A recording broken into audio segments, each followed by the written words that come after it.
Bueno, buenas tardes, mi nombre es Facundo Guerrero y junto a mi compañero Melina Sarabia, Lucas Pacheco y Noel González vamos a presentar nuestro proyecto.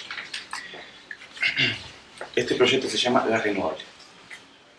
Este proyecto trata del dimensionamiento de un biodigestor para el restaurante de la cocina del Hotel Santa Cristina. Será instalado para abastecer las instalaciones de dicho restaurante a base de biogás. Se optará por dejar de utilizar gas proveniente de los combustibles fósiles, el cual es un gas renovable, no renovable y contribuye a la contaminación. Y se implementará el uso de biogás, el cual es un gas renovable y no contribuye a la contaminación. El objetivo general es dimensionar un biodigestor para abastecer la demanda de gas del restaurante. El objetivo específico es determinar el consumo de gas de la cocina y la disponibilidad de materias primas para producir biogás. Calcular su tamaño.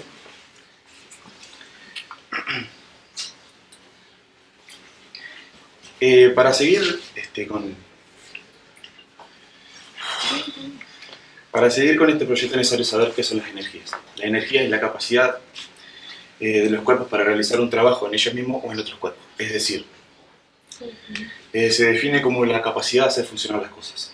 En las energías se encuentran las renovables y las no renovables. Las energías renovables son aquellas fuentes energéticas basadas en la utilización del sol, el viento, el agua, la biomasa vegetal animal, entre otras. Se caracterizan por no utilizar combustibles fósiles, como son las energías convencionales, sino fuentes renovables en el tiempo de vida humana. En las energías también se encuentra la biomasa, que es toda materia orgánica de origen vegetal o animal que puede ser utilizada para la obtención de energía. La clasificación de la biomasa puede ser según su composición: oleaginosa, alcohólica, amilácea y lignocelulósica. Oleaginosa quiere decir que tiene un alto contenido de grasas y aceites, alcohólica que tiene un alto contenido de azúcares, amilácea que tiene un alto contenido de almidón y lignocelulósica que tiene un alto contenido de lignina y celulosa. Luego, según su estado de agregación, sólida, líquido o gaseosa, y según su origen natural, cultivos energéticos y residual. Natural es todo lo que está en el planeta sin tener un uso destinado. Cultivos energéticos son aquellas plantaciones que están destinadas para producir energía, y residual son los residuos orgánicos procedentes de las actividades humanas. Por este lado se pueden observar los usos y aplicaciones de la biomasa. Se dan distintos procesos y cada uno de ellos tiene una materia prima correspondiente.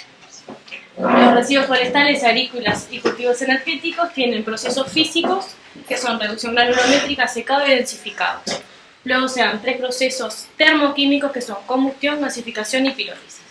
Gracias a la combustión se genera calor y electricidad, la gasificación nos da un producto llamado gas y este genera calor y electricidad, y la pirólisis nos da aceites y carbón y estos generan calor, electricidad y transporte.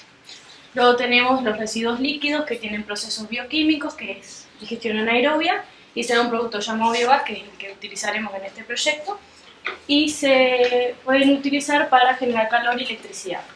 Luego la biomasa azucarera, que tiene un proceso bioquímico también, y es fermentación alcohólica. Se da un producto que es bioetanol y genera combustible y transporte. Y la biomasa oleaginosa tiene un proceso químico que es transesterificación, se da un producto que es biodiesel y también genera combustible y transporte. El biogás es un gas renovable, compuesto principalmente por metano, que es esto, dióxido de carbono y otros elementos, y es obtenido a partir de la degradación anaerobia sin oxígeno de residuos orgánicos. Los usos del biogás son, explico primero, ingresa la materia orgánica al biodigestor y se dan dos productos, biogás y un efluente líquido que es llamado abono y se puede utilizar como biofertilizante. Y el biogás genera electricidad y calor, como se dijo anteriormente. La digestión anaerobia es un proceso bioquímico que se da en ausencia de oxígeno, en el cual un grupo de microorganismos convierte la materia orgánica en biogás y otros productos. Este proceso tiene 4 etapas. La primera etapa es la hidrólisis, que es la quiebra de las moléculas más grandes, las proteínas, los carbohidratos y los lípidos, en moléculas más chicas que puedan ser digeribles para los otros microorganismos. Luego tenemos la fase acidogénesis, que es donde digieren las moléculas más chicas y las convierten en productos intermedios. Luego tenemos la fase acetogénesis, donde estos productos intermedios en ácido acético e hidrógeno. Y por último la fase metanogénesis, que es la más importante, donde los microorganismos metanogénicos entonces convierten este ácido acético e hidrógeno para formar el metano y el biogás. Y el dióxido de carbono, perdón. Los factores que afectan a este proceso es la temperatura, que es importante mantener la temperatura entre 20 y 45 grados para que estos microorganismos llamados metanogénicos funcionen de mejor manera. La temperatura ideal es de 35 grados porque comienzan a producir biogás. Otro factor que afecta es el pH, que el pH no puede cambiar, tiene que estar entre unos 6 y 8. El pH ideal debe ser 7. La biomasa no puede tener gran cantidad de materia orgánica ni muy ácida ni muy básica. Muy ácida es el café, el limón, el queso, la carne, y tampoco muy básica como la lechuga, la espinaca, aceite de oliva, y la manzana. Y las sustancias tóxicas tampoco pueden ingresar, que a veces pueden ir en la materia prima, que es como el detergente, desinfectante, antibióticos, y tampoco puede haber oxígeno. Este proceso de digestión anaerobia se da dentro de un biogestor anaeróbico, que es un contenedor cerrado de forma hermética que contiene residuos orgánicos de origen vegetal o animal y que puede ser utilizado para producir energía. Además da un producto, un nutriente líquido que se puede utilizar como biofertilizante. En este caso se eligió el biodigestor de cúpula fija. Bueno, antes de nombrar las partes del biodigestor, cabe mencionar que en todo tipo de biodigestor se le debe agregar la materia orgánica más un porcentaje de agua. Bueno, esta es la parte de la cámara de alimentación, por donde entra la materia más el agua, baja por el tubo y se almacena en la cámara de digestión, que ahí es donde se da el proceso de digestión anaerobia.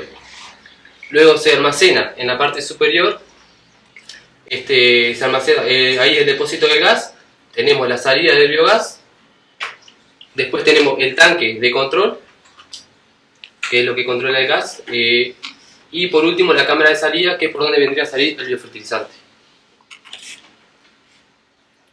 Estos biodigestores se clasifican en dos grandes grupos, biodigestores continuos y biodigestores discontinuos.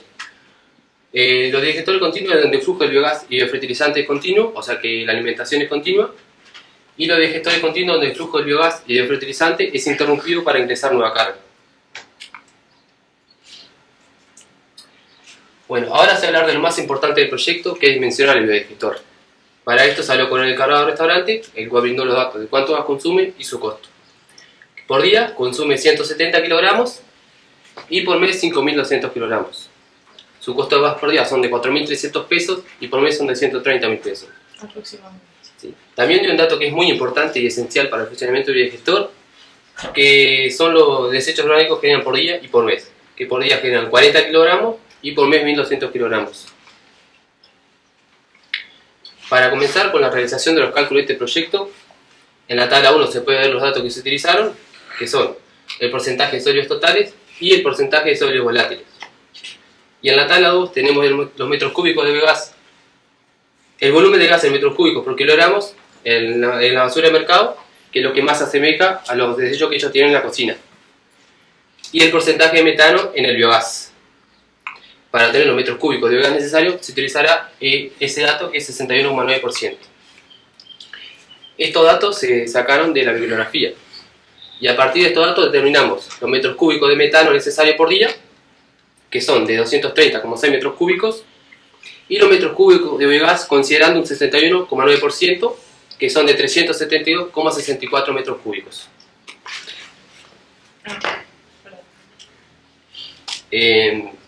Bueno, estos datos se realizaron para conocer cuánto metano se necesita para abastecer la demanda de gas. Es necesario calcular la cantidad de metano porque es lo que se quema a la hora de utilizar el biogás. Para después estimar la carga diaria, necesitamos saber cuánta cantidad de agua lleva el biodigestor. La proporción es de 8% de sólidos totales y el 92% de agua. Entonces, la biomasa que produce la cocina es de 40 kilos, Por lo tanto, la carga de agua es de 455 kilos, que eso es 495 kilos, que equivalen a 0,495 metros cúbicos.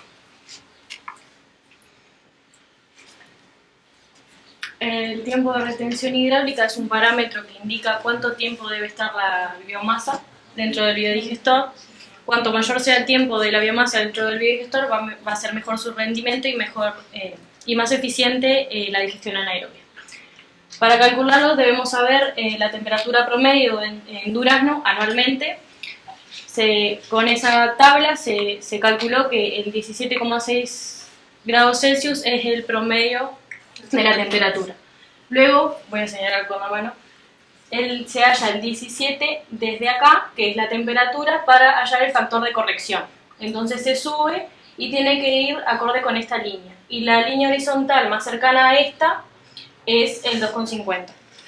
Y el tiempo de retención ideal es de 20 días. Entonces se hace 20 por 2,50 y nos da 50 días de tiempo de retención hidráulica.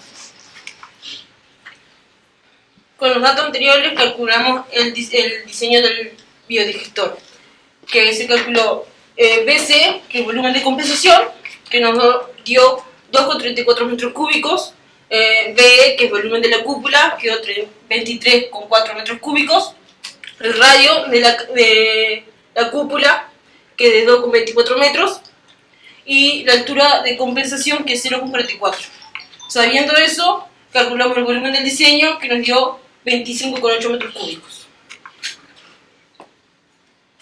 Ya sabiendo el tamaño del biodigestor, tenemos que calcular el volumen del gas. Que primero tenemos que hallar A, que va desde el medio del biodigestor hasta el borde, que es donde comenzaría a acumularse el biogás. Que eso nos dio 1,72 metros y 39, metros. Y el volumen máximo hasta donde llegaría a acumularse el biogás, que es B, que nos dio 2,12 metros. Y después la distancia que entre A y B, que es H, que nos dio 0,66 metros. Sabiendo eso, sabemos calcular el volumen del gas en metros cúbicos, que 4,45 metros cúbicos, 25 por día, y por mes 136,5 metros cúbicos al mes. Después con eso lo pasamos a kilos, que es con la densidad del volumen, la densidad de gas de garrafa, de volumen.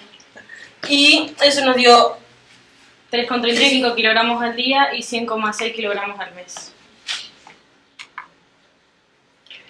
Luego dimensionamos un invernadero, ya que la temperatura en el lugar no es la adecuada para que los microorganismos puedan trabajar adecuadamente. De cada lado va a medir 6,5 metros, va a ser de forma cuadrada claramente, y le formamos una caída, ya que es de nylon, y para que no se estanque el agua en caso de lluvias, tiene esa caída. De un lado mide 3 metros y del otro 2,5. Consideraciones finales. Las consideraciones finales son debido a los cálculos realizados, el biogás obtenido mensualmente no llegaba a abastecer en su totalidad la cocina del restaurante. Se recomienda, en caso de seguir adelante con la instalación del mismo, dos opciones. Una es comprar materia orgánica para producir biogás, y la otra es comprar gas en garrafa para así complementar la demanda. Para el hotel, la cantidad de biogás que produce es muy poca, entonces, es decir, no es suficiente, ya que se produce un 2% de la demanda, y este dimensionamiento podría ser instalado en una cooperativa de viviendas, abasteciendo aproximadamente 10 casas.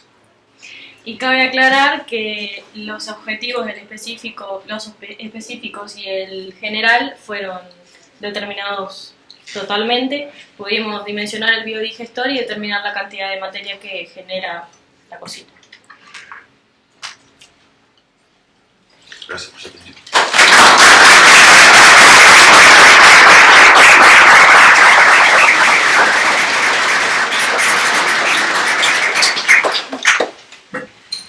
¿Alguna pregunta? ¿No? ¿Por qué dicen que la cantidad de biogás que generan podría abastecer a 10 casas mensualmente? Porque, bueno, Porque en una casa convencionalmente se compra una garrafa de 13. Entonces, el producido por mes es de 100 kilos. Entonces, podría abastecer aproximadamente 10 casas. No o solamente más. por día, viste que son 3 kilos, una persona normal. Se calcula que por una 3 casa- kilos por día es imposible que gaste. aproximadamente porque hay casas que les duran 2 meses las garrafas. Hasta 5. No, si no puedo quitar nunca. Sí, pero... Yo no quiero decir quién, pero... Hay alguien que le dura 5 meses la garrafa.